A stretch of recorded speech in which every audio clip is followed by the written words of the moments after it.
Everyone knows D-Day. The beaches, the boats, the impossible bravery under fire. But the version most of us learned in school skips almost everything that actually made it work, and almost everyone who paid the price for it. Start with the weather. D-Day wasn't supposed to happen on June 6th. The original date was June 5th, scrapped because of a storm that was first spotted not by an elite military forecaster, but by a 21-year-old postal clerk named Maureen Flavin, working the weather station at a remote post office on Ireland's west coast.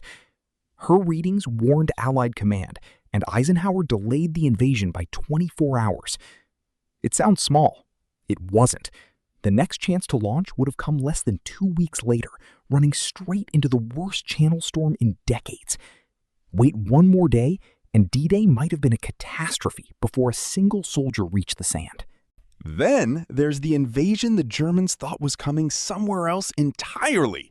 For months, the Allies built a fake army. Inflatable tanks, plywood aircraft, fake radio chatter, and double agents feeding lies straight to German intelligence, all to convince Hitler that the real attack would land up the coast at Calais, led by General Patton.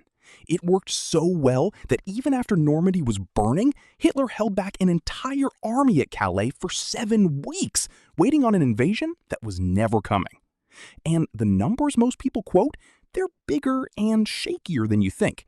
Nearly 160,000 troops crossed the channel in a single night, backed by almost 7,000 ships and more than 11,000 aircraft, the largest seaborne invasion in history.